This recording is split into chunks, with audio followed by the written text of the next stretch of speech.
March 7th, 1900, Volume 3.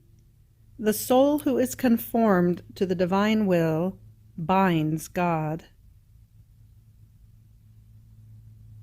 This morning, finding myself outside of myself, I had to go round and round to find my blessed Jesus. Fortunately, I entered into a church and I found him on an altar where the divine sacrifice was being celebrated. Immediately I ran to him and I embraced him, telling him, "Finally, I have found you. You made me go round so much to the point of tiring myself, and you were here." And he, looking at me with seriousness, not with the usual benignity, told me, "This morning I feel very embittered, and I feel the full necessity to lay hand to chastisements to free myself of this load."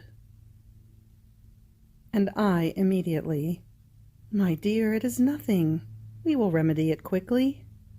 You will pour your bitternesses into me, and so you will be relieved of this load. Isn't it true?" And he, condescending to my words, poured his bitternesses into me. Then afterwards, clasping all of me to himself, as if he had freed himself of a heavy weight, he added, "The soul who is conformed to my will knows how to infiltrate herself so much into my power as to reach the point of binding me completely, and to her liking she disarms me as she wants. Ah, you, how many times you bind me!" And while saying this, he assumed his usual sweet and benign appearance. March 7th, 1902, Volume 4. Before the divine presence, the soul acquires and copies within herself the ways of divine operating. As I was in my usual state, I saw my loving Jesus for just a little, and he told me, "My daughter, when I draw the soul before my presence, she receives the good of acquiring and copying within herself the ways of divine operating, in such a way that, as she later deals with creatures, they feel within themselves the strength of the divine operating which this soul possesses." After this I felt a fear about whether the things I do in my interior were pleasing to the Lord or not, and he added, "Why do you fear, when your life is grafted with mine? Besides, everything you do in your interior has been infused by me, and many times I myself have done it together with you, suggesting to you how to do it, and the way it would be pleasing to me. Other times I have called the angels, and united together they have done what you were doing in your interior. This means that I am pleased with what you do, and that I myself have taught it to you. Therefore continue, and do not fear." So I was reassured. March 17th, 1915, Volume 11. The enormous sins of the world, and even more, those inside the church, cause chastisements as means of purification. The thought of the chastisements, and of the fact that I might foment them by getting out of that state by myself, was transfixing my heart. The confessor was still not well. I prayed and cried, and I couldn't make up my mind. Blessed Jesus came flashing by and left me free. Finally, moved by compassion, he came, and sympathizing with me and caressing me, told me, "My daughter, your constancy wins me. Love and prayer bind me, and almost wage a battle against me.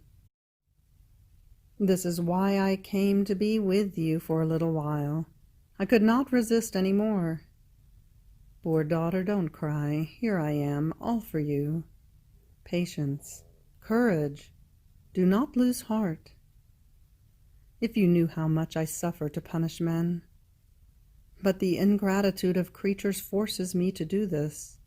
Their enormous sins, their incredulity, their will to almost challenge me. And this is the least. If I told you about the religious side, how many sacrileges, how many rebellions, how many pretend to be my children while they are my fiercest enemies. How many false sons are usurpers, self-interested, and unbelievers. Their hearts are bilges of vice. These children will be the first to wage war against the church. They will try to kill their own mother. Oh, how many of them are already about to come out in the field. Now there is war among governments. Soon they will make war against the church, and its greatest enemies will be its own children. My heart is shredded with pain.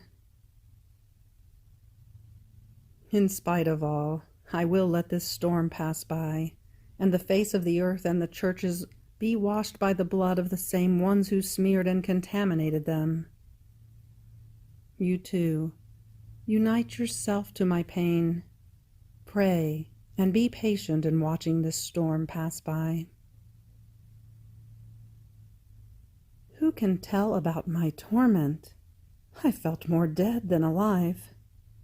May Jesus be always blessed, and may his holy volition be always done. March 7th, 1922, Volume 14. The words of Jesus are full of truth and of light, and they carry with them the virtue of transforming the soul into truth itself, into light itself, and into the very good which they contain.